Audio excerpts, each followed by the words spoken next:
Hello everyone and welcome back. So पिछले session में हम लोग आईटीएफ के क्वेश्चंस कर रहे थे और बताओ 6 नंबर का आंसर कितना है? एक्सक्यूज मी, 6 नंबर का आंसर कितना है? कम ऑन यार, what is the answer of 6 number question? अब देखो यार, फिर से मैं देखो, एक मिनट। ये 3π/4 क्या tan इनवर्स का प्रिंसिपल रेंज में मौजूद होता है क्या? 3π/4 कितना डिग्री होता है? 135 डिग्री। और क्या 135 डिग्री -90 से 90 के बीच में होता है? बताओ जल्दी, होता है क्या? नहीं। ओके, तो यहां से हम इसको थोड़ा सा बदलाव करना पड़ेगा ना। तो इसको लिखेंगे tan इनवर्स ऑफ tan, इसको लिखेंगे π-π/4, इसको लिखेंगे 3π/4 को लिखेंगे π-π/4।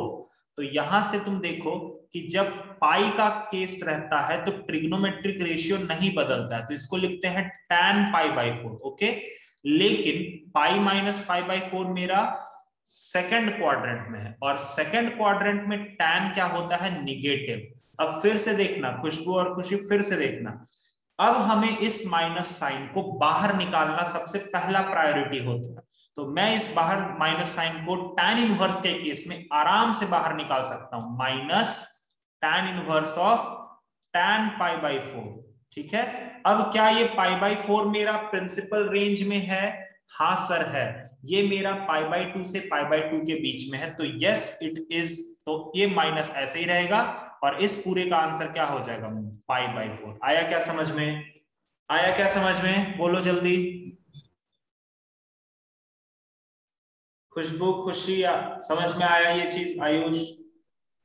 Yes sir. Yes sir. चलो अब आगे के क्वेश्चंस करो तो जरा फटाफट से। एक बार अगर इससे तुम्हारा ये होगा कि कम से कम साइन, कॉस और टैन का प्रिंसिपल रेंज तो बैठ जाएगा ना तुम्हारे दिमाग में। अच्छा अगला बताओ, 13π/7 वो तो बहुत दूर है सर। 90 और -90 के तो कहीं भी पास आसपास वो भटकता नहीं है, क्योंकि 13π/7 मतलब कितना दूर है वो। ठीक है, 1 पॉइंट समथिंग है ना यार। 13/7 को तो तुम 1 पॉइंट समथिंग लिखते हो ना, और वो कभी भी -π/2 से π/2 के बीच में तो नहीं रहेगा। बताओ, तो इसको क्या लिखेंगे? मुझे ये तुम्हारे मुंह से जानना है। साइन इनवर्स ऑफ क्या लिखेंगे? साइन, बताओ 13π/7 को मैं क्या लिखूं? बताओ जल्दी। 2π/7। 2π-π/7। यस, हर बार पाई माइनस वैसे करके लिखेंगे ऐसा कोई जरूरत नहीं है। यहां पर हम जरूरत के हिसाब से अपना चीज को चेंज करेंगे। और एक तरीका मैं बताऊं कैसे ये समझ में आता है? देखो मैं एक तरीका बताता हूं। तुम्हारे पास 13π/7 है ना, ध्यान से देखना, बहुत आसान और बहुत सटीक तरीका है।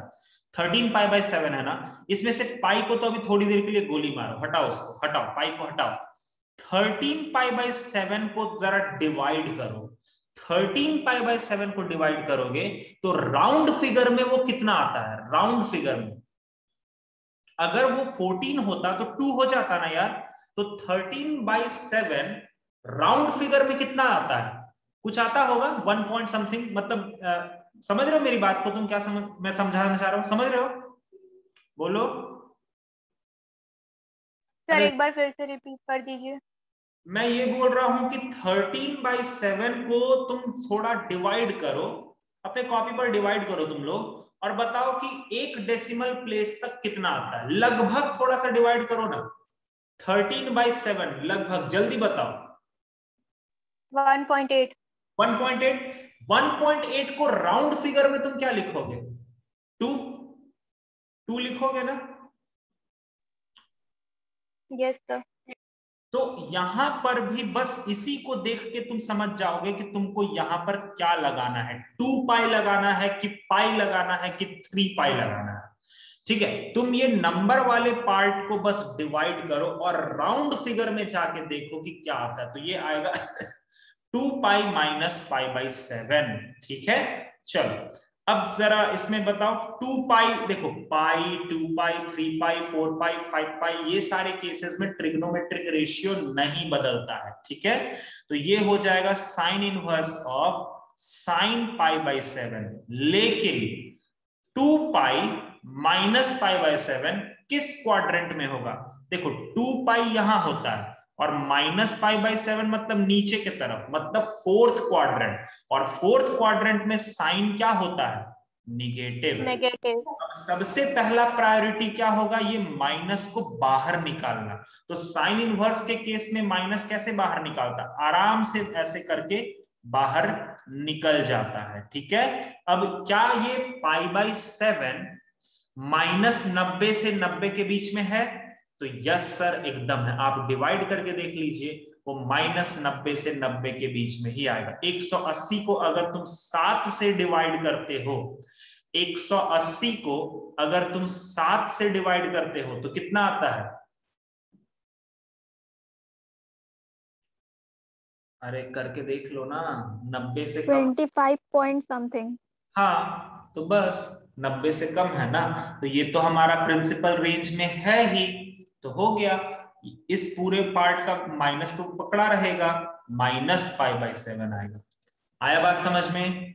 आया समझ में? बोलो। Yes sir. अब मेरा सवाल बताओ, यहां पर 17 पाई बाई 8 ये भी ज्यादा है, 90 से तो कहीं ज्यादा है ना। ठीक है, क्योंकि साइन इनवर्स एक्स का प्रिंसिपल रेंज क्या होता है? माइनस पाई बाई 2 से पाई बाई 2। तो बताओ इसको कैसे लिखेंगे? साइन इनवर्स ऑफ साइन, जरा 17 को 8 से डिवाइड करना, तो 17 को 8 से डिवाइड करो और 4.1। हाँ ठीक है, ठीक है, कोई बात नहीं। तो राउंड फिगर में तुम क्या लिख दोगे? 2। 2 नहीं बेटा, 2 पाई लिखोगे, 2 पाई। वो नंबर भले सर, तुम, हाँ बोलो। नंबर का बात कर रही थी। हाँ नंबर ठीक है, बट उसको तुम्हें पाई के साथ अटैच करके ले, 2 पाई, और इधर पाई बाई 8 रख दो। देखो 2 पाई तो तुमने वहां से लाया, और सिर्फ ये वाला पार्ट को बगल में लिख दो। अब बताओ बीच में क्या सिंबल डाले, माइनस या प्लस? प्लस। प्लस। अपने आप देखो क्रिएट हो जाएगा, अपने आप। तो 2 पाई प्लस पाई बाई 8 हो गया। चलो अब पाई, 2 पाई, 3 पाई, 4 पाई, वो सारे केसेस में ट्रिग्नोमेट्रिक रेशियो नहीं बदलता है। तो sine 2 pi plus pi by 8 क्या होगा? Sine pi by 8। लेकिन 2 पाई प्लस पाई बाई 8 जरा चेक करो किस क्वाड्रेंट में है।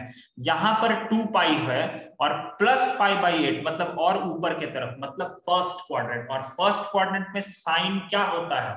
पॉजिटिव। ठीक है, तो वो लिखो या ना लिखो कोई फर्क नहीं पड़ता। अब क्या पाई बाई 8 मेरा प्रिंसिपल रेंज में आ गया? हाँ सर, अब पाई बाई 8 प्रिंसिपल रेंज में आ गया, तो ये ऑटोमेटिकली कट जाएगा और आंसर कितना आएगा? पाई बाई 8 आएगा। आया बात समझ में? आया बात समझ यस में? सर। लोग, सब लोगों को समझ में आ रहा है? Yes sir. चलो उसके बाद वाला करो अब थोड़ा सा, पाई माइनस पाई बाई 6 कर लो, हो जाएगा उसमें। 10 नंबर में थोड़ा सा और लिख देता हूँ, थोड़ा थोड़ा। जैसे एक तो तुम लोग ये कर लो यार, थोड़ा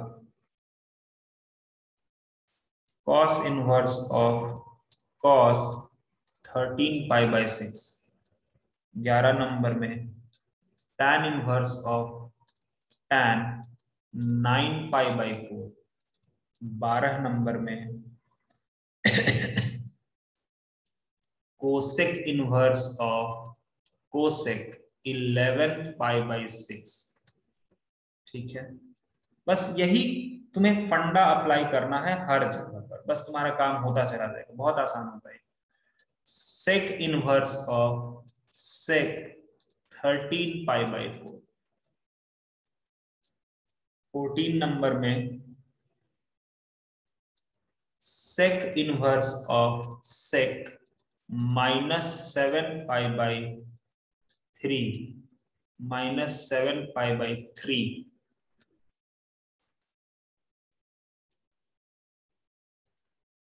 -7 पाई बाई 3। और 15 एक ले लेते हैं, 15 क्या ले लें? चलो ये एक ले लेते हैं, क्या दिक्कत है। Cosec inverse of cosec -9 pi by 4 है, ये डिनोमिनेटर में ना 4 है, 4 -9π/4। चल करो। अच्छा बताओ, साइन इनवर्स ऑफ साइन π/5π/6 कितना आया? साइन इनवर्स ऑफ तुमने ऐसा 5/6। साइन 5/6। पाई -π/6। पाई के केस में ट्रिग्नोमेट्रिक रेशियो नहीं बदलता है, तो ये हो जाएगा साइन इनवर्स ऑफ साइन π/6। लेकिन पाई -π/6 हमारा सेकंड क्वाड्रेंट में होता है, सेकंड क्वाड्रेंट में साइन पॉजिटिव ही रहता है। अब ये जो π/6 दिख रहा है सर, ये साइन इनवर्स के प्रिंसिपल रेंज में ही है, तो इसका आंसर हम आराम से लिख सकते हैं π/6। ठीक है, चलो उसके बाद वाले को क्या लिखेंगे बताओ तो। वो क्या, पहले तो ये बताओ कि कॉस इनवर्स का प्रिंसिपल रेंज क्या होता है? 0 से पाई, 0 से पाई। क्या वो उसके अंदर मौजूद है क्या? जरा देखना तो। सर वो तो 2 पॉइंट समथिंग चला गया ना सर, वो तो कितना आगे चला गया? मौजूद है क्या उसमें 0 से पाई में? बता सकता है कोई? नहीं मौजूद है ना? बोलो यार, बोलते नहीं हो तो फिर अच्छा नहीं लगता। बता, बोला करो, ऑडियो नो सर। रेस्पॉन्स दिया करो, तब जाकर के बहुत अच्छा लगता है। There must be a two way conversation. ऐसे फिर लगता है कि जैसे भूत को पढ़ा रहा हूं मैं। ठीक है, बोला करोगे, ऑडियो अनम्यूट करके ही तो बोलना है बस। चलो, कॉस इनवर्स ऑफ, इसको फिर क्या लिखा है तुम लोगों ने बताओ तो। सर 2π + पाई π/6। खुशी, मैंने फिर बोला ना, 2π ही होगा। सर मतलब हम वही बोल रहे 2π + π/6। अच्छा अच्छा, मुझे लगा तुमने पाई बोला। तुमने, तुम्हारे मुंह से मुझे सिर्फ पाई सुनाई दिया। लगता है 2 उधर ही रह गया, इधर नहीं पहुंच पाया।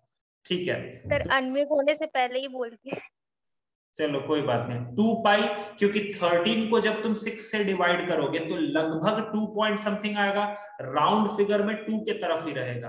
2π ऐसे ही रहने दो और π/6 को अलग कर दो। ठीक है, अब खुद ही सोचो कि बीच में क्या सिंबल डालोगे, तो प्लस का सिंबल डालेंगे सर, हो गया। अब कॉस इनवर्स ऑफ पाई हो गया, 2π हो गया, 3π हो गया, 4π हो गया, 5π हो गया। ये सब के केस में ट्रिग्नोमेट्रिक रेशियो चेंज नहीं करता है, तो ये हो गया cos π/6। लेकिन 2π यहां पर होता है, प्लस π/6 मेरा इस क्वाड्रेंट में है। जरा पता करते हैं, ये फर्स्ट क्वाड्रेंट है और फर्स्ट क्वाड्रेंट में cos तो हमारा पॉजिटिव ही होता है सर। तो चलिए सर, सब कुछ ठीक है। अब क्या ये π/6 0 से पाई के बीच में है? इसका प्रिंसिपल रेंज जो होता है, यस सर डेफिनेटली मौजूद है। तो यहां से ये कितना आ जाएगा इसका आंसर? π/6 आ जाएगा। आया बात समझ में? आया समझ में सब कोई को? अब क्लियर हो गया ना सब लोगों का? बोलो। Yes sir. चलो, अब मुझे लगता है कि ये वाली चीजें तुम लोगों को क्लियर हो गई होंगी। फटाफट से आगे का आंसर बताओ। बताओ 11th नंबर का आंसर कितना है? -π/4। -π/4। देखो तो है क्या ऐसा? नो सर, π/4 ही होगा। ओके, π/4 बोल रही हो, ठीक है। और कोई बोलेगा? और सर कोई? π/4 ही होगा। चलो ठीक है, अब मैं भी कर देता हूं इसको। tan इनवर्स ऑफ tan, अच्छा बेटा इसको क्या लिखा तुमने? 9π/4 को क्या लिखा तुमने? 2π + π/4। π + π/4। और 2π के केस में ट्रिग्नोमेट्रिक रेशियो तो चेंज नहीं होता है, तो ये तो tan π/4 रह जाएगा। लेकिन 2π + π/4 जो होता है वो हमारा फर्स्ट क्वाड्रेंट में पहुंच जाता है, और फर्स्ट क्वाड्रेंट में ट्रिग्नोमेट्रिक ये tan क्या होता है? पॉजिटिव होता है। तो अब क्या ये π/4 प्रिंसिपल रेंज में आ गया? तो हाँ सर, अब ये प्रिंसिपल रेंज में आ गया, मतलब आंसर हो जाएगा π/4। आया क्या? बोलो, आया क्या? बोलो, जल्दी बोलो। Yes sir.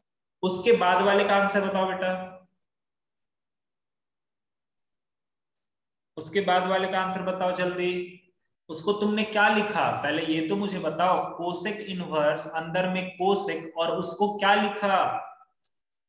2 pi minus 2 pi. pi minus pi by 6। चलो ठीक है, तो कोसेक इनवर्स को रहने दो। कोसेक देखो पाई, 2 पाई, 3 पाई, 4 पाई, ये सब के केस में ट्रिग्नोमेट्रिक रेशियो नहीं बदलता है, लेकिन 2 पाई माइनस पाई बाई 6 मेरा फोर्थ क्वाड्रेंट में होगा, और फोर्थ क्वाड्रेंट में कोसेक क्या होता है? कोसेक क्या होता है? नेगेटिव। निगेटिव। अब सबसे पहले प्रायोरिटी तुम इसको दोगे, माइनस को यहां से बाहर निकालो। तो कोसेक इनवर्स के केस में माइनस कैसे बाहर आता है? आराम से बाहर आ जाता है। अब क्या ये इसका प्रिंसिपल रेंज में मौजूद है? बोलो जल्दी। हाँ सर है, क्योंकि कोसेक इनवर्स का प्रिंसिपल रेंज क्या होता है? एकदम साइन इनवर्स के ही जैसा होता है, बस बीच में ब्रेक कर देते हैं। याद आ रहा होगा ये चीज। तो साइन इनवर्स एक्स का प्रिंसिपल रेंज होता है माइनस पाई बाई 2 से पाई बाई 2, उसको बीच में 0 पे ब्रेक कर दो। तो ठीक है सर, ये ऑलरेडी हमारा प्रिंसिपल रेंज में है, तो इसका आंसर कितना आ रहा होगा बेटा? माइनस पाई बाई 6 आ रहा है। बोलो, आ रहा है? Yes sir. चलो चलो ठीक है। उसके बाद बताओ, उसके बाद का आंसर्स बताओ, उसके बाद के आंसर्स बताओ।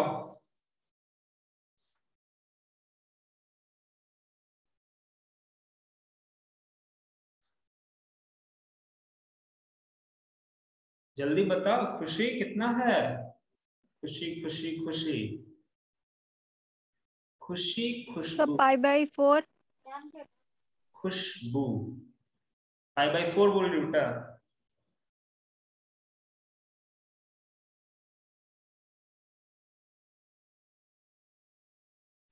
और किसी का कोई कुछ कमेंट? और किसी का कोई कमेंट? कम ऑन गाइस, तुम्हें फटाफट बोलते रहना चाहिए।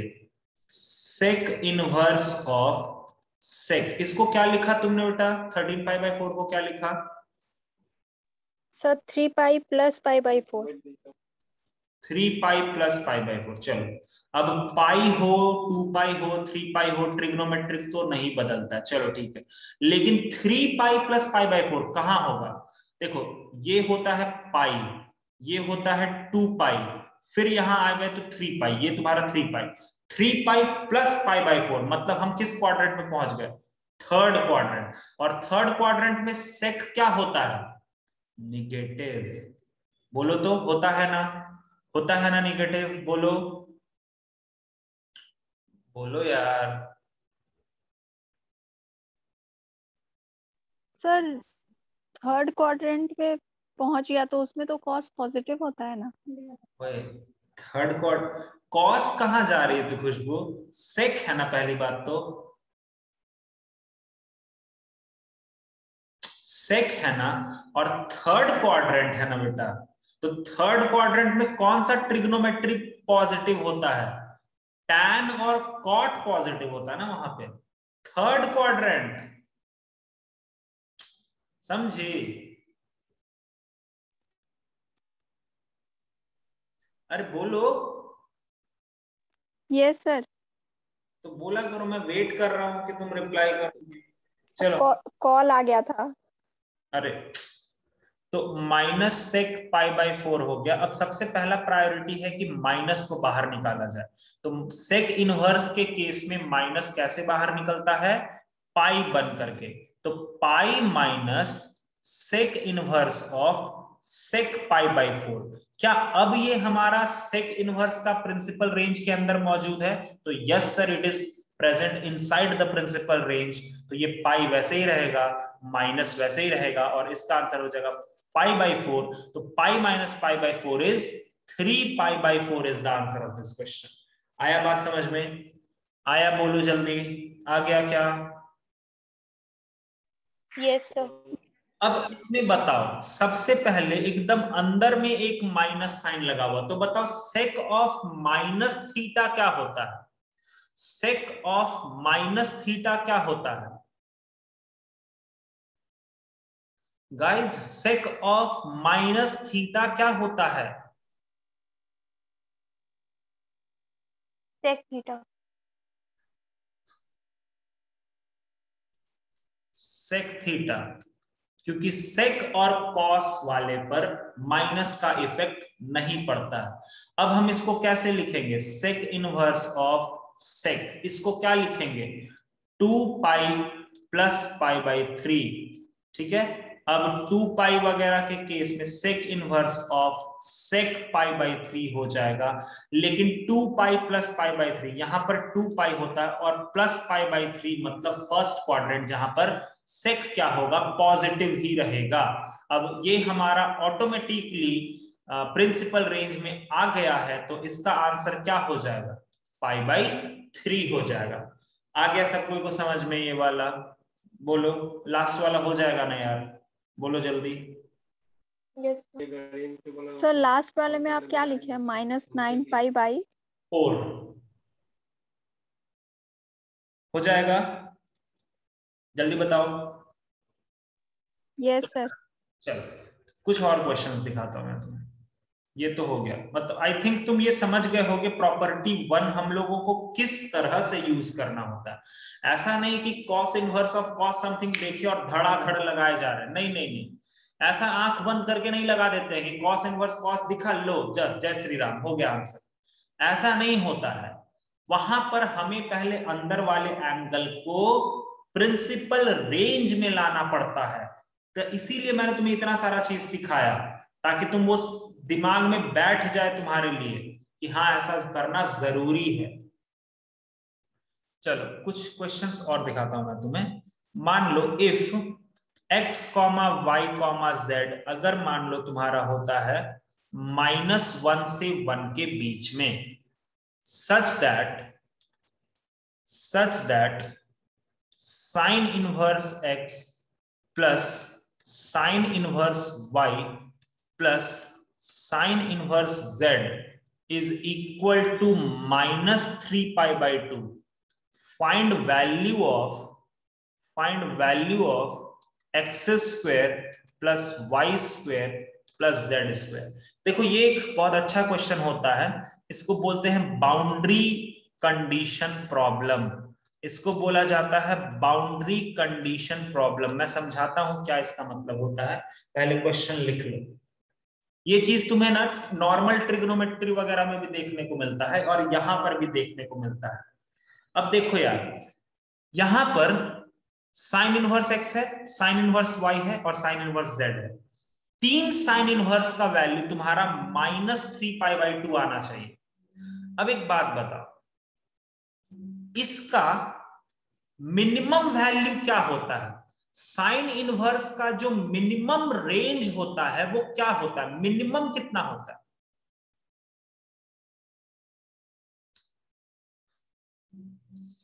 साइन इनवर्स x का रेंज कितना होता है?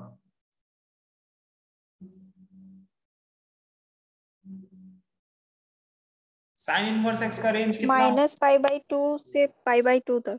तो मिनिमम सबसे कौन होगा? -π/2। वही तो मैं तब से पूछ रहा हूं यार, साइन इनवर्स का मिनिमम कितना हो सकता है? -π/2, इससे छोटा नहीं हो सकता। साइन इनवर्स इसका भी मिनिमम कितना हो सकता है? -π/2। इसका भी मिनिमम कितना हो सकता है? π/2। अब यार हमें बोला गया है कि इन तीनों को कुछ इस तरह से ऐड करना है कि वो तीनों का वैल्यू -3 π/2 आ जाए। तो ये चीज सिर्फ और सिर्फ एक ही कंडीशन में पॉसिबल है, जब ये वाला भी -π/2 के बराबर हो जाए, ये वाला भी -π/2 के बराबर हो जाए और ये वाला भी -π/2 के बराबर हो जाए। सिर्फ और सिर्फ तभी ये पॉसिबल हो पाएगा। अगर इसके अलावा कोई और वैल्यू हो गया, मान लो साइन इनवर्स x का वैल्यू -π/2 को छोड़ करके कुछ और हो गया, क्यों सर? क्योंकि यार देखो एक बात बताता हूं मैं, बाकी सारे वैल्यूज तो इसका -π/2 से लेकर के π/2 तक है, बाकी सारे वैल्यूज तो इनके बीच में ही होंगे ना। बट तुम्हें चाहिए क्या? -3 π/2, एकदम एक्सट्रीम पॉइंट चाहिए। तो वो तो तभी आ सकता है सर जब इसका भी -π/2 और इसका भी -π/2 और इसका भी -π/2 ऐड हो जाए। अगर कोई भी इस पोजीशन से डेविएट करता है, जैसे किसी एक का भी वैल्यू यहां आ गया, यहां पर आ गया, तो वो तो -3π/2 तक पहुंचा ही नहीं पाएगा उसको। मान लो कोई दो का वैल्यू -π/2 है, ठीक है चलेगा। मान लो सेकंड वाले का वैल्यू -π/2 है, थर्ड वाले का वैल्यू -π/2, मान लो पहले वाले का वैल्यू -π/2 हुआ ही नहीं, तो क्या वो कभी भी -3π/2 हो पाएगा? नहीं हो पाएगा। तो this particular condition is only possible, ये सिर्फ और सिर्फ कब पॉसिबल होगा? जब तुम्हारा साइन इनवर्स x भी -π/2 के बराबर होगा, साइन इनवर्स y भी -π/2 के बराबर होगा, और साइन इनवर्स z भी -π/2 के बराबर होगा। अब जरा -π/2 -π/2 ऐड करके देखो, -3π/2 ही आता है। ये सिर्फ और सिर्फ तभी बात होगा। इसी के लिए इसको बोलते हैं बाउंड्री कंडीशन प्रॉब्लम, क्योंकि यहां पर जो भी बात होता है वो बाउंड्री पर होता है। बाउंड्री, साइन इनवर्स x का रेंज बाउंड्री वाला लिया ना मैंने, दैट इज द रीजन। बता सकते हो यहां से x का वैल्यू क्या आएगा? इसको कैसे सॉल्व करेंगे देख लो। x को इधर ही छोड़ दो, ये साइन इनवर्स उधर जाएगा तो ये बन जाएगा साइन ऑफ -π/2। साइन इनवर्स इधर से अगर उधर जाता है तो बन जाता है साइन, साइन इनवर्स अगर इधर से उधर जाएगा तो बन जाएगा साइन। तो x का वैल्यू कितना आ गया? -1। उसी तरह से बताओ y का वैल्यू कितना आ गया? -1। उसी तरह से z का वैल्यू कितना आ गया? -1। आया क्या समझ में? बोलो बोलो। Yes sir. ठीक है, तो यहां से हमें एक्चुअली क्या निकालना था? x² + y² + z²। तो -1 का स्क्वायर 1, फिर -1 का स्क्वायर 1, फिर -1 का स्क्वायर 1, मतलब answer of this question is 3। आई बात समझ में? आया समझ में?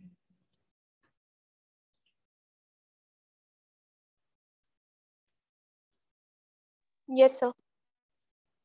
Sign inverse x plus sine inverse y plus sine inverse z is equal to 3π/2 दिया हुआ है, ठीक है। तुम्हें फाइंड करना है। फाइंड पहला है x का पावर 2018 प्लस y का पावर 2019 प्लस z का पावर 2020। अब खुद से तुम ये समझने का कोशिश करो, ये भी वही चीज है जो मैंने अभी तुम्हें पढ़ाया। उसके बाद है x का पावर 2016 प्लस y का पावर 2018 प्लस z का power 2020 minus 9 divided by x का पावर 2016 प्लस y का पावर 2018 प्लस z का पावर 2020।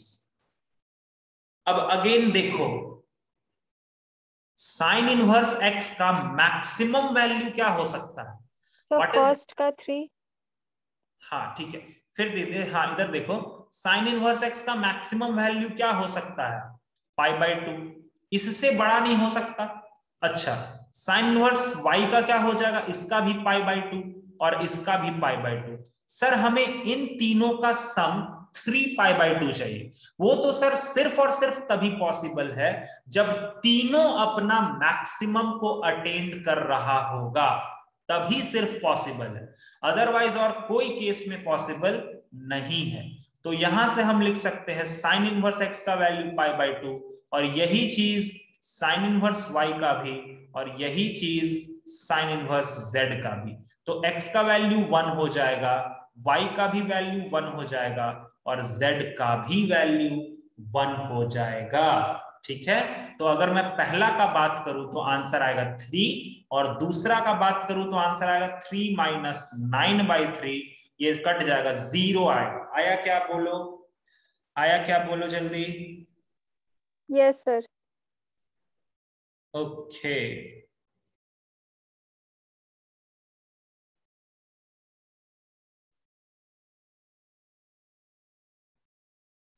चलो ठीक है, तो अभी फिलहाल इतना ही रहने दो। अगले क्लास में हम लोग, मुझे तुम्हें कुछ ग्राफ वगैरह भी बताना था। एक sine inverse of sine x का ग्राफ वगैरह मुझे तुम्हें बताना है, जहां पर एक नंबर के फॉर्मेट में चीजें आती हैं तब। वो ऐसे वी शेप का ग्राफ होता है, वो मुझे तुम्हें बताना बहुत जरूरी है। आई होप वो अगले क्लास में मैं तुम्हें बता दूंगा, ठीक है। अगले क्लास में कुछ क्वेश्चंस करेंगे, फिर कुछ चैप्टर को आगे बढ़ाएंगे, ठीक है। तो आई थिंक आज जो भी चीजें मैंने तुम्हें पढ़ाई हैं वो सारी चीजें तुम्हें समझ में आ गई होंगी, ओके। और इसको तुम सॉल्व कर सकते हो, तुम्हारे पास जो भी टेक्स्ट बुक वगैरह है तुम उसको सॉल्व कर सकते हो। चीजें धीरे धीरे और आगे बढ़ेंगी, अगले क्लास में इसको और हम आगे बढ़ाएंगे, ठीक है। चलो फिर मिलते हैं अगले क्लास में। सर हाँ बोलो। सर आप जो आज पढ़ा है और जो एक और पेज था इससे पहले प्रॉपर्टीज वाला, उसका आप भेज दीजिएगा इसमें, इस ग्रुप में।